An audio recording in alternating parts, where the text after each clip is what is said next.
నమస్కారం. తెలంగాణ రాష్ట్ర ప్రభుత్వం నిర్వహించబోయే ఉపాధ్యాయ అర్హత పరీక్షకు సన్నద్ధమవుతున్న అభ్యర్థులకు మరొకసారి నమస్కారం. మనం టెట్లో తెలుగులో భాషాంశాలు అనేటటువంటి విభాగంలో సందుల గురించి మనం గత ఎపిసోడ్లలో చూసి ఉన్నాం. ఇందులో ప్రధానంగా మార్కులు వచ్చే మరొక విభాగం సమాసాలు. ఈ సమాసాలు ఏమిటి, అసలు సమాసం అంటే ఏమిటి, సమాసాలు ఎట్లా ఏర్పడతాయి, సమాసాలు ఏర్పడే విధానాన్ని బట్టి సమాసాలు ఎన్ని రకాలు, వీటికి సంబంధించిన అంశాలను మనం ఇప్పుడు ఒకసారి పరిశీలిద్దాం. ముఖ్యంగా సమాసం అనే పదానికి సమర్థవంతమైన పదముల కలయిక సమాసం అని అంటాం. చాలా వరకు అంటే తెలుగు ప్రధానాంశంగా చదవని అభ్యర్థులు ఈ సంధి సమాసం అనే చోట కొంత కన్ఫ్యూజ్ అవుతూ ఉంటారనేది నా దృష్టికి వచ్చిన అంశం. ఎట్లా అంటే సంధి ఏమిటి, సమాసం ఏమిటి? సంధి అన్నప్పుడేమో రెండు పదాలు ఒక అక్షరంలో కలిసిపోయి ఒక పదంగా ఏర్పడితే సంధి అవుతుంది. సమాసం అంటే రెండు అర్థవంతమైన పదాలు కలిసి వేరొక అర్థవంతమైన పదంగా ఏర్పడతాయి. ఆ రెండు ఒక అక్షరంలో కలిసిపోవచ్చు, కలిసిపోకపోయినా రెండు కలిసి ఒక పదంగా ఏర్పడితే చాలు, అది సమాసం అవుతుంది. ఉదాహరణకు చూడండి, సీత అనేది ఒక పదం, పతి అనేది ఒక పదం. సీత పతి ఈ రెండు కలిసి సీతాపతి అనే ఒక అర్థం మరొక పదంగా ఏర్పడింది. సీత అనేదానికి ఒక అర్థం, పతి అనేదానికి ఒక అర్థం. కానీ రెండు కలిసినప్పుడు సీతాపతి అంటే శ్రీరాముడు అని ఇంకొక అర్థం వచ్చింది. అంటే ఇట్లా రెండు వేరువేరు పదాలు కలిసి వేరువేరు అర్థాలు కలిగినటువంటి రెండు పదాలు కలిసి ఒక్క పదంగా ఏర్పడితే దానిని సమాసం అంటాం. అందుకే సమర్థవంతమైన రెండు పదముల కలయిక సమాసం అనబడుతుంది. మరి ఈ సమాసాలు ప్రధానంగా సమాసాల విషయానికి వచ్చినట్లయితే సమాసాలు అవి ఏర్పడే విధానాన్ని బట్టి మనం సమాసాలను గమనించాలి. వాస్తవంగా ఒక సమాస పదాన్ని గమనిస్తే సమాసం ఏర్పడే విధానంలో మూడు అంశాలు మనం గమనించాల్సి ఉంటుంది. ఏంటంటే నేను ఇంతకుముందే అన్నాను, సీత పతి సీతాపతి అయింది అని. అంటే ఇందులో మూడు అంశాలు ఉంటాయి. ఒకటి మొదటి పూర్వపదం ఉంటుంది, రెండవది ఉత్తర పదం ఉంటుంది, మూడవది విగ్రహవాక్యం ఉంటుంది. పూర్వపదం అంటే ఏమిటి అంటే సమాసంలోని రెండు పదాల్లో మొదటి పదాన్ని పూర్వపదం అంటాం. సమాసంలోని రెండు పదాల్లో మొదటి పదాన్ని పూర్వపదం అంటాం. సమాసంలోని రెండు పదాల్లో రెండవ పదాన్ని ఉత్తర పదం అంటాం. ఉత్తర పదం ఈ రెండు తర్వాత అది సమాసంగా ఏర్పడింది. మరి విగ్రహవాక్యం ఏమిటి అంటే అది లోపించిన విభక్తి ప్రత్యయములను చేర్చి రాయబడిన సమాసం యొక్క వివరణ రూపాన్ని విగ్రహవాక్యం అంటాం. ఇప్పుడు సీత పతి సీతాపతి అయింది. దీని విగ్రహవాక్యం ఏమిటవుతుంది? సీత యొక్క పతి అన్నప్పుడు సీతాపతి అవుతుంది. సీతాపతి అనేదానికి విగ్రహవాక్యం సీత యొక్క పతి. లోపించినటువంటి ఆ షష్ఠీ విభక్తి ప్రత్యయం ఏదైతే ఉందో అది చేర్చి రాయబడ్డప్పుడు అది సమాసం అవుతుంది, విగ్రహవాక్యం అవుతుంది. ఇట్లా పూర్వపదం, ఉత్తర పదం, విగ్రహవాక్యం ఈ మూడు అంశాలు సమాసంలో ఉంటాయి. మరి ఈ సమాసాలు ఏర్పడే విధానాన్ని బట్టి సమాసాలను మనం 6 రకాలుగా వర్గీకరించుకోవచ్చు. సమాసాలు ఏర్పడే విధానాన్ని బట్టి సమాసాలు 6 రకాలు. అయితే మనకు పాఠశాల స్థాయిలో ఇట్లాంటి విభజన కానీ ఇట్లాంటి నిర్వచనాలు కానీ కనిపించకపోవచ్చు. కానీ ఈ సమాసాలు ఆయా సందర్భాల్లో సమాసాన్ని పరిచయం చేసినప్పుడు సమాసం ఎట్లా ఏర్పడుతుందనే వివరణలు మాత్రం ఉంటాయి. కానీ మనం ఒక ప్రణాళికాబద్ధంగా సమాసాల మీద ఒక అధ్యయనం చేయాల్సి వచ్చినప్పుడు ఇట్లాంటి విభజనతో చదువుకున్నప్పుడు అది తేలికగా గుర్తుంటుంది. ఈ సమాసాలు 6 రకాలేంటో ఒకసారి చూద్దాం. తత్పురుష సమాసం, కర్మధారయ సమాసం, ద్వంద్వ సమాసం, ద్విగు సమాసం, బహువ్రీహి సమాసం, అవ్యయీభావ సమాసం. ఇవి సమాసాలు 6 రకాలు. ఇందులో పాఠశాల స్థాయిలో మనకు పరిచయమైన సమాసాలు 5 మాత్రమే. అవ్యయీభావ సమాసం అనేది ప్రస్తుతం 10వ తరగతి స్థాయిలో లేదు. 5 బహువ్రీహి సమాసం వరకు మనకు కనిపిస్తాయి. అయినా సరే అవ్యయీభావం కూడా ఒకసారి స్థూలంగా పరిశీలిద్దాం. సరే, మొదట తత్పురుష సమాసాలు. తత్పురుష సమాసం అంటే ఉత్తర పదార్థ ప్రాధాన్యం కలిగినది తత్పురుష అంటాం. అంటే ఉత్తర పదం, మనకు సమాసంలో 2 పదాలు ఉంటాయి అనుకున్నాం కదా, పూర్వపదం, ఉత్తర పదం. ఆ ఉత్తర పదానికి ప్రాధాన్యత ఉండేది తత్పురుష సమాసం. ఎట్లా ఉత్తర పదానికి ప్రాధాన్యత ఉంటుంది అంటే, ఉదాహరణకు రాజభవనం అనే పదం తీసుకుందాం. రాజ భవనం అనే 2 వేరు అర్థాలు కలిగిన పదాలు. కానీ దాన్ని కలిపిన తరువాత భవనానికే ప్రాధాన్యత ఉంటుంది కానీ రాజుకు కాదు. రాజభవనం అన్నప్పుడు భవనమే గుర్తొస్తుంది కానీ రాజు కాదు కదా. అంటే అట్లా ఆ పదం చదవగానే దేనికి ప్రాధాన్యత ఉంటుందో మనకు తెలుస్తుంది. అట్లా 2వ పదానికి ప్రాధాన్యత మనకు ప్రథమ తత్పురుషలో కనిపిస్తాయి. అయితే ప్రథమ తత్పురుష సమాసానికి వ్యధికరణ సమాసం అనే పేరు కూడా ఉంది. వేరువేరు ఆధారాలు కలిగినది అని అర్థం వ్యధికరణ సమాసం. ఈ వ్యధికరణ సమాసం అనే పేరు కూడా తత్పురుష సమాసానికి ఉంది. ఈ తత్పురుష సమాసాలు గుర్తుంచుకోవాలంటే ఒక్కటే టెక్నిక్ ఏమిటంటే, మనకు తప్పకుండా విభక్తి ప్రత్యయాలు తెలిసి ఉండాలి. విభక్తులు ప్రత్యయాలు 6వ తరగతిలోను 7వ తరగతిలోను ప్రత్యేకంగా ఇవ్వబడ్డాయి. పాఠ్యపుస్తకాల వెనకాల, అంటే పాఠ్యపుస్తకాల్లో పాఠాల వెనకాల ఉంటాయి. విభక్తులు ప్రత్యయాలు తప్పకుండా ప్రతి అభ్యర్థి నేర్చుకొని ఉండాలి. విభక్తి ప్రత్యయాలు నేర్చుకోవడం వల్ల మనకు 2 లాభాలు ఉన్నాయి. ఒకటి, డైరెక్ట్గా ఒక చేతన్ చేన్ తోడంతో ఇది ఏ విభక్తి ఇట్లాంటి ప్రశ్నలైనా రావచ్చు. లేదంటే సమాసాలను మనం విగ్రహ వాక్యాలుగా మార్చేటప్పుడు అక్కడ ఏ విభక్తి చేర్చాలో, ఏ విభక్తి ఉన్నప్పుడు అది ఏ సమాసం అవుతుందో మనకు అవగాహన కలగాలంటే కూడా ఆ విభక్తులు ప్రత్యయాలు ప్రతి ఒక్కరికి వచ్చి ఉండాలి. డు మూవులు ప్రథమ విభక్తి, నిన్ను లన్ కూర్చి గురించి ద్వితీయ విభక్తి, చేతన్ చేన్ తోడంతో తృతీయ విభక్తి, కొరకున్ కై చతుర్థి విభక్తి, వలనన్ కంటెన్ పట్టి పంచమి విభక్తి, కిన్కున్ యొక్క లోన్ లోపలన్ షష్ఠి విభక్తి, అందున్నన్ సప్తమి విభక్తి, ఓ ఓయి ఓరి ఓసి సంబోధన ప్రథమ విభక్తి. ఇట్లా విభక్తులు ప్రత్యయాలు ప్రతి అభ్యర్థి ధారణ ఉండాల్సి ఉంటుంది. ఈ విభక్తులు ప్రత్యయాలు వచ్చినప్పుడు ఇవి ఈజీ అవుతాయి. ఎట్లా అనేది ఒకసారి చూద్దాం. ఈ తత్పురుష సమాసాలు మనం 8 రకాలుగా చెప్తున్నాం. అందులో మొదటిది ప్రథమ తత్పురుష సమాసం. వీటికి ప్రత్యేకంగా నిర్వచనాలను ఏమీ లేదు. ప్రథమ తత్పురుష సమాసం అంటే ఏమిటంటే, ప్రథమ విభక్తి ప్రత్యయాలను విగ్రహవాక్యంలో కలిగిన సమాసం ప్రథమ తత్పురుష సమాసం అవుతుంది. ప్రథమ విభక్తి ప్రత్యయాలు డు మూవులు, మధ్యాహ్నము, అహ్నము మధ్య భాగము, అహ్నము మధ్య భాగము, ఇట్లా ప్రథమ విభక్తి ప్రత్యయం కలిగి ఉంటే అది ప్రథమ తత్పురుష సమాసం అవుతుంది. అదేవిధంగా ద్వితీయ తత్పురుష సమాసం. ఈ ద్వితీయ తత్పురుష సమాసంలో నిన్, నున్, లన్, కూర్చి, గురించి ఇవి ఉన్నాయి కదా. ఈ విభక్తి ప్రత్యయాలు వచ్చేది ద్వితీయ తత్పురుష సమాసం అవుతుంది. న్యాయవాది, న్యాయమును వాదించువాడు, న్యాయమును వాదించువాడు, అట్లా ఇటువంటి వాటిని మనం ద్వితీయ తత్పురుష సమాసం అంటాం. న్యాయమును అన్నప్పుడు నిన్, నున్ అనుకున్నాం కదా. ను అనేది ద్వితీయ విభక్తి ప్రత్యయం అవుతుంది కాబట్టి అది ద్వితీయ తత్పురుష సమాసం. తృతీయ తత్పురుష సమాసం. తృతీయ విభక్తి ప్రత్యయాలు చే, చేత. మరి ఇక్కడ గుణహీనుడు, గుణముల చేత హీనుడు, చేత అని వచ్చిందంటే తప్పకుండా అది తృతీయ తత్పురుష సమాసం అవుతుంది.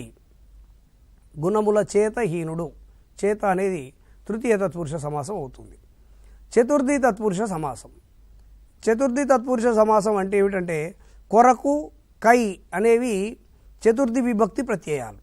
కాబట్టి దూడగడ్డి, దూడ కొరకు గడ్డి, యజ్ఞవేదిక, యజ్ఞము కొరకు వేదిక, ఇట్లా దూడ కొరకు గడ్డి, కొరకు అని ఉంటే అది చతుర్థి తత్పురుష సమాసం అవుతుంది.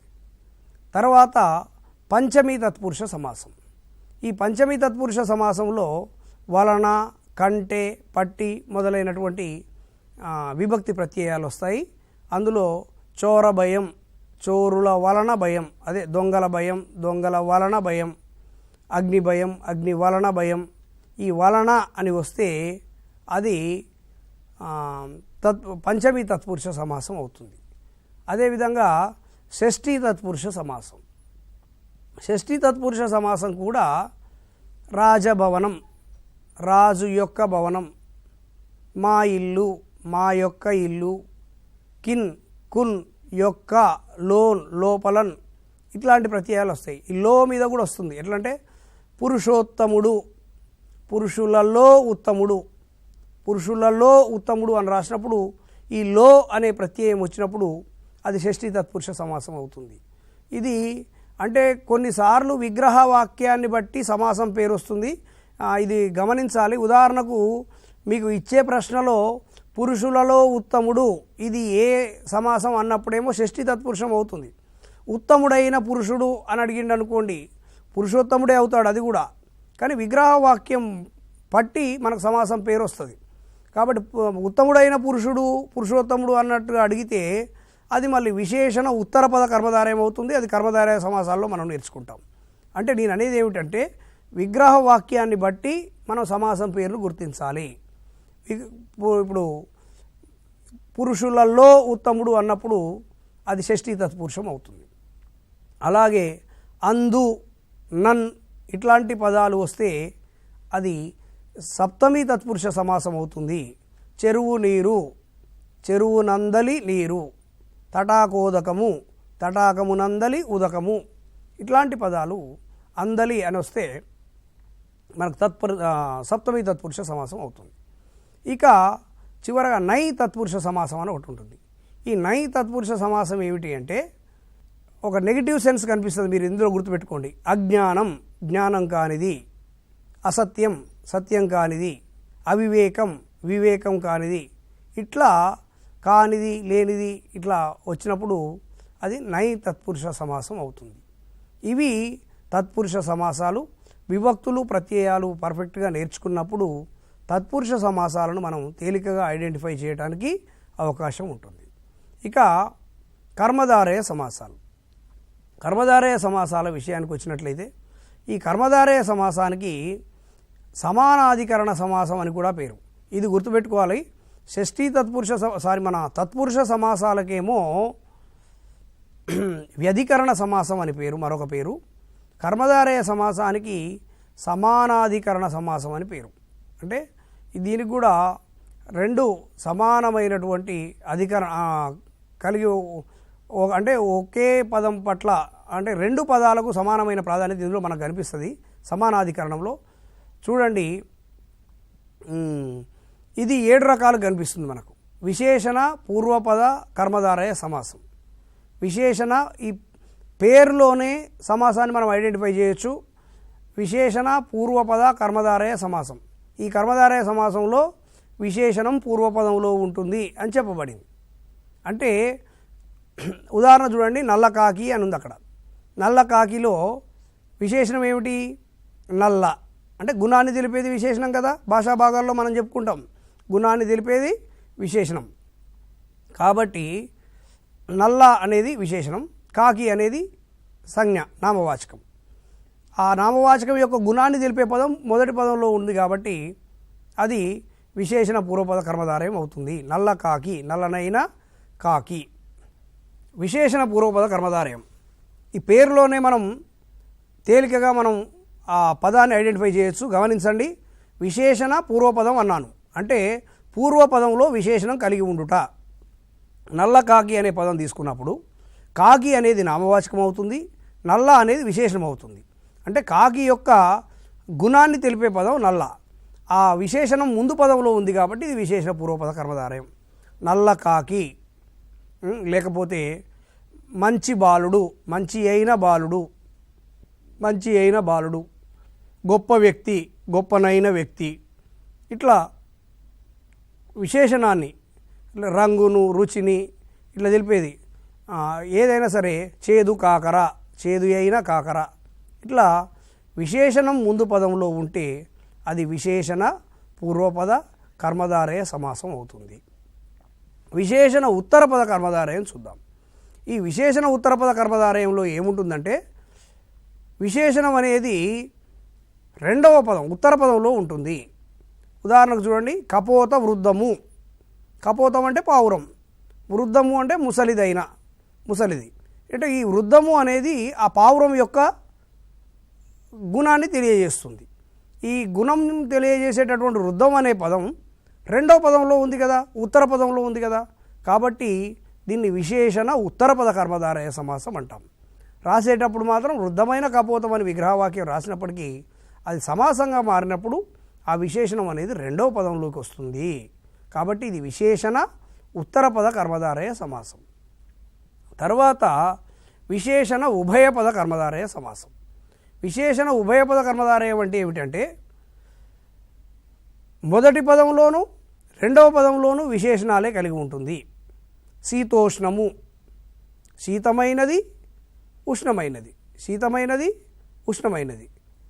మృదు మధురము, మృదువైనది మధురమైనది, మృదువైనది మధురమైనది.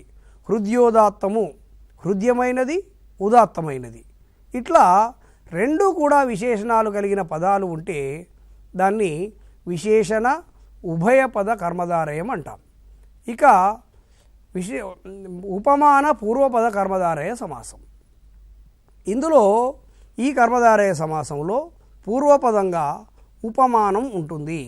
ఉపమానం అంటే మనం ఏదైనా ఒక వస్తువుతో పోలుస్తాం కదా, ఏ వస్తువుతో పోలుస్తామో దాన్ని ఉపమానం అంటాం. ఇక్కడ చిగురు కేలు అని ఒక పదం ఉంది. కేలు అంటే చేయి, చిగురు కేలు లేతదైనటువంటి అంటే చిగురుతో ఆ చేయిని మనం చిగురుతోటి పోలుస్తున్నాం. కాబట్టి ఈ ఏ వస్తువుతో పోలుస్తున్నాం, చిగురుతో పోలుస్తున్నాం, అది ఉపమానం. ఆ ఉపమానం మొదటి పదంలో ఉంది కాబట్టి ఇది ఉపమాన పూర్వపద కర్మధారయ సమాసం అని చెప్తాం. చిగురు వంటి కేలు అని రాస్తాం. ఈ వంటి అనేది మనకు ఉపమాన పూర్వపద కర్మధారయంలో మనకు కనిపిస్తుంది. ఉపమాన పూర్వపదంలో ఉపమాన ఉత్తర పదంలోనూ వంటి అనే పదం కనిపిస్తుంది. అయినా అని విశేషణ వన్లో కనిపిస్తుంది మనకు. ఎట్లా అంటే నల్లనైన కాకి అనుకున్నాం, వృద్ధమైన కపోతం అనుకున్నాం, శీతమైనది అనుకున్నాం, ఉష్ణమైనది అనుకున్నాం. ఈ అయినా అనేది విశేషణ పూర్వపదలో ఉత్తర పదలో విశేషణ ఉభయ పదలో కనిపిస్తుంది. వంటి అని మనకు ఉపమాన పూర్వపద ఉపమాన ఉత్తర పదలో కనిపిస్తుంది.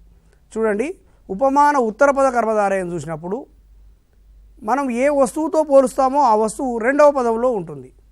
పాద పద్మాలు, మనం పాదాల గురించి మాట్లాడుతున్నాం, వాటిని పద్మాలతో పోలుస్తున్నాం. ఈ పద్మాలు అనేది రెండవ పదంలో ఉంది, ఉపమానం అనేది రెండవ పదంలో ఉంది. కాబట్టి దీన్ని ఉపమాన ఉత్తర పద కర్మధారయ సమాసం అంటాం. అడుగు దమ్ములు, తమ్ముల వంటి అడుగులు, తమ్ముల కరకమలములు, కమలముల వంటి కరములు, ఇట్లాంటివన్నీ కూడా మనకు ఉపమాన ఉత్తర పద కర్మధారయ సమాసాలు అవుతాయి. ఇక సంభావన పూర్వపద కర్మధారయ సమాసం. సంభావన పూర్వపద కర్మధారయ సమాసానికి మరొక పేరు ఏమిటంటే సంజ్ఞావాచక పూర్వపద కర్మధారయ సమాసం అని కూడా పిలుస్తాం. సంజ్ఞావాచకం అంటే నామవాచకం. ఈ నామవాచకం అనేది మొదటి పదంలో ఉంటుంది. ఒక్కటే సంభావన పూర్వపద కర్మధారయాన్ని గుర్తుపెట్టుకోవాలంటే పేరు గల అని వస్తుంది, గుర్తుపెట్టుకోవాలి.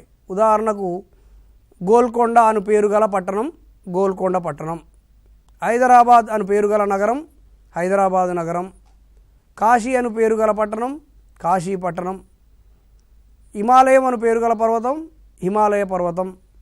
ఇట్లా పేరు గల అని వస్తే అది తప్పకుండా సంభావన పూర్వపద కర్మధారయ సమాసం అవుతుంది. తుమ్మ చెట్టు, తుమ్మ అను పేరు గల చెట్టు, ఇట్లా పేరు గల అని వస్తే తప్పకుండా అది సంభావన పూర్వపద కర్మధారయ సమాసం అవుతుంది. ఇక రూపక సమాసం. ఈ రూపక సమాసానికి అవధారణ పూర్వపద కర్మధారయ సమాసం అని కూడా పేరు. రూపక సమాసానికి అవధారణ పూర్వపద కర్మధారయ సమాసం అని కూడా పిలుస్తాం. ఇది ఏం లేదు, ఉపమానం ఉపమేయం రెండు కూడా ఒకటే. రూపక అలంకారంలో ఉండే పదాలే రూపక సమాసాలు అవుతాయి. ఉదాహరణకు చూడండి, విద్యాధనం, విద్యను మనం ధనం, విద్య ధనం ఒకటే అని చెప్పబడింది. ఇక్కడ విద్య అనేది ధనం. జ్ఞాన జ్యోతి, జ్ఞానం అనేది జ్యోతి. ఇట్లా ఇటువంటివి మనకు నగరారణ్యం, నగరం అనేది అరణ్యం, ఇట్లాంటివి రూపక సమాసాలు అవుతాయి. ఇక ఈ కర్మధారయ సమాసాల తర్వాత చెప్పుకోదగినటువంటి మరొక సమాసం ద్వంద్వ సమాసం.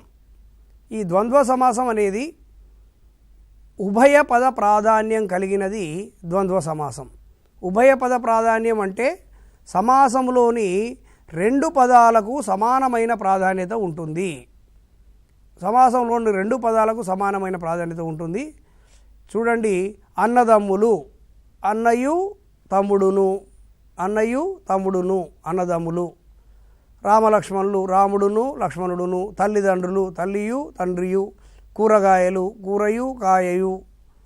ఇట్లా ఊరువల్లెలు, ఊరుయును పల్లెయును. ఇట్లాంటివన్నీ కూడా ద్వంద్వ సమాసాలు అవుతాయి. ఈ ద్వంద్వ సమాసాలన్నీ కూడా మనకు ఈ తేలికగా గుర్తించవచ్చు. కూరగాయలు, ఊరువల్లెలు, అన్నదమ్ములు, అక్కజెల్లెలు ఇవన్నీ కూడా ద్వంద్వ సమాసాలు అవుతాయి. ఈ ద్వంద్వ సమాసాల్లో మరి రెండు పదాల కంటే ఎక్కువగా ఉంటే కొన్నిసార్లు ఉండే అవకాశం ఉంటుంది. అట్లా ఉన్నప్పుడు దాన్ని ఏమంటామంటే బహుపద ద్వంద్వ సమాసం అంటాం. బహుపద ద్వంద్వ సమాసం అంటే సమాసంలో రెండు కంటే ఎక్కువ పదాలు కలిగినటువంటి సమాసాన్ని బహుపద ద్వంద్వ సమాసం అంటాం. ఉదాహరణకు రామలక్ష్మణ భరత శత్రుఘ్నులు. రాముడును లక్ష్మణుడును భరతుడును శత్రుఘ్నుడును ఇట్లా 4 పదాలు ఉన్నాయి. అంటే రెండు కంటే ఎక్కువగా ఉన్నాయి కాబట్టి దీన్ని బహుపద ద్వంద్వ సమాసం అంటాం.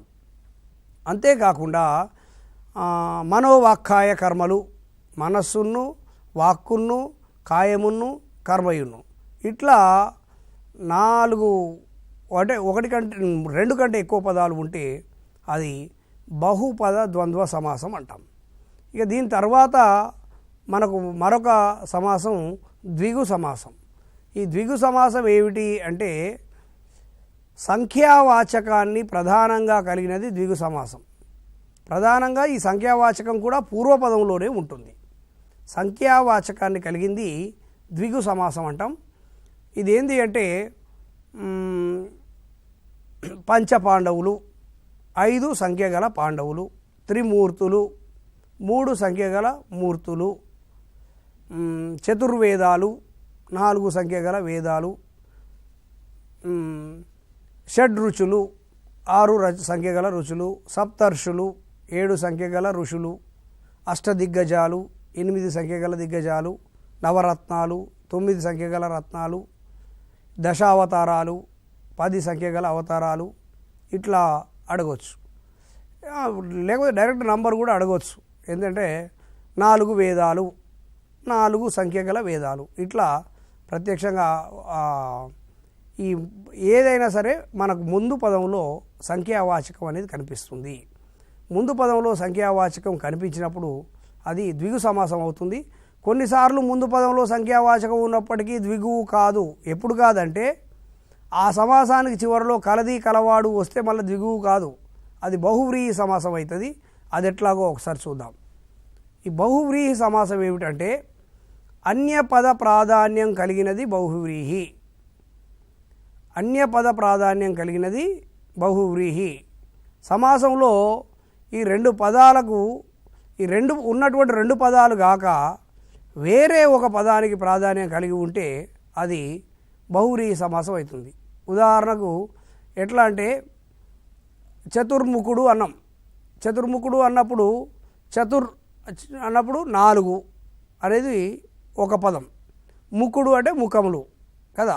మరి ముఖము 4 ఈ రెండు పదాలకు కాకుండా ఆ 4 ముఖములు కలిగిన ఎవడో అతనికి మనకు ప్రాధాన్యత ఇస్తున్నాం కాబట్టి అంటే బ్రహ్మ అనే పదానికి ఇక్కడ ప్రాధాన్యత ఉంటుంది.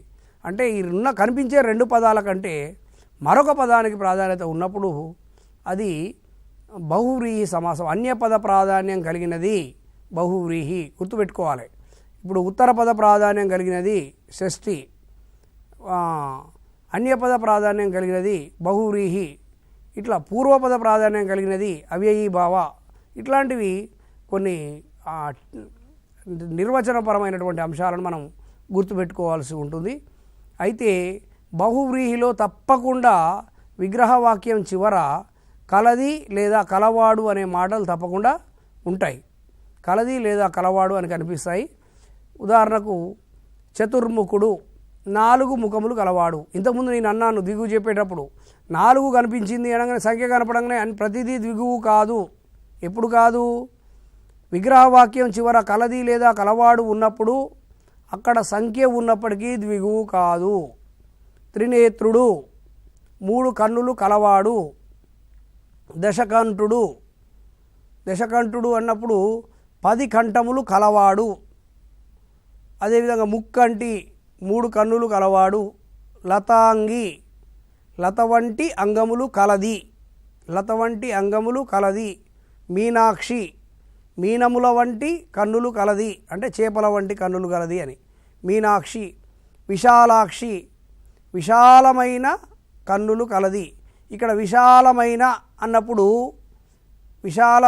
అన్నప్పుడు అదేదో విశేషమైన పదం ఉంది కాబట్టి ఇది విశేషణ పూర్వపద కర్మధారయం కాదు. ఎందుకు? చివరిలో కలది కలవాడు ఉన్నప్పుడు అది తప్పకుండా బహువ్రీహి అవుతుంది. లతాంగి లత వంటి అంగములు కలది. వంటి అనగానే అది ఉపమాన ఉత్తరపద కర్మధారయం అనడానికి వీల్లేదు. వంటి ఉన్నప్పటికీ, ఉపమానం ముందు పదంలో ఉన్నప్పటికీ చివరికి కలది లేదా కలవాడు విగ్రహవాక్యంలో ఉంటే అది తప్పకుండా బహువ్రీహి సమాసమే అవుతుంది. బహువ్రీహి సమాసం అవుతుంది. ఇట్లా బహువ్రీహి సమాసానికి సంబంధించినటువంటి అంశాలు మనకు పాఠ్యపుస్తకాలలో కనిపిస్తున్నాయి. వాటన్నిటినీ మనం అభ్యాసం చేయాల్సి ఉంటుంది. ఇక ఇది అవ్యయీభావం. ఈ అవ్యయీభావ సమాసం అనేది వాస్తవంగా పాఠ్యాంశాలలో పరిచయం కాలేదు, కానీ సరే అభ్యర్థులకు కొంత అవగాహన ఉండాలి అనే ఉద్దేశంతో నేను చెప్తున్నాను.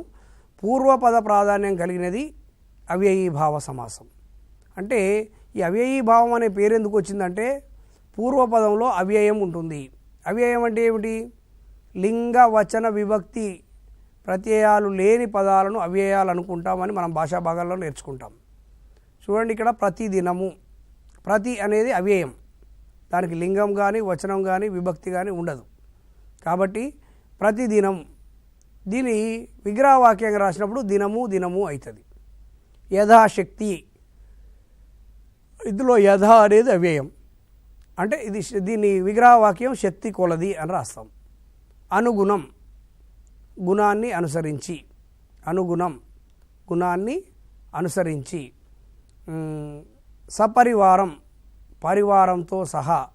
సకుటుంబం, కుటుంబంతో సహా. ఇట్లా అవ్యయీభావ సమాసాలు అనేవి మనకు కనిపిస్తూ ఉంటాయి. సరే, ఇది అంతగా దీన్ని అధ్యయనం చేయకపోయినా మిగిలిన సమాసాలను మాత్రం పూర్తి స్థాయిలో అధ్యయనం చేయాల్సి ఉంటుంది. వీటికి సంబంధించిన ఉదాహరణలు పాఠ్యపుస్తకాల్లోంచి మనం 1-2 సార్లు చదవాల్సి ఉంటుంది. ఈ సమాసాల నుంచి కూడా తప్పకుండా ప్రశ్నలు వస్తాయి. ఈ ప్రశ్నలు వచ్చే విధానంలో కూడా డైరెక్ట్ ప్రశ్నలు రావచ్చు. ఆయా సందర్భాల్లో వచ్చేటటువంటి పదాలకు సమాసాలు అడగవచ్చు. ఎట్లా అంటే ఉదాహరణకు షష్ఠి తత్పురుష సమాసాలకు మరొక పేరు ఏమిటి, కర్మధారయ సమాసాలకు మరొక పేరు ఏమిటి, ఇట్లాంటి ప్రశ్నలు అడిగే అవకాశం ఉంటుంది. లేదా ఒక పదాన్ని ఇచ్చి ఆ పదం ఇది ఏ సమాసం అవుతుంది అని అడగవచ్చు. లేదా ఒక విగ్రహవాక్యాన్ని ఇచ్చి సమాసంగా కూర్చోమని అడగవచ్చు. ఒక సమాసాన్ని ఇచ్చి దీని విగ్రహవాక్యం ఏమిటో గుర్తించమని అడగవచ్చు. ఇట్లా అనేక విధాలుగా ప్రశ్నలు అడగడానికి ఎక్కువగా స్కోప్ ఉంది. గత టెట్ పరీక్షల్లో కూడా సమాసాల నుంచి విరివిగా ప్రశ్నలు వస్తున్నాయి కాబట్టి సమాసాల టాపిక్ను తప్పకుండా అధ్యయనం చేయాల్సిన అవసరం ఉంది. మరొక టాపిక్తో మరొక ఎపిసోడ్లో కలుద్దాం. నమస్కారం.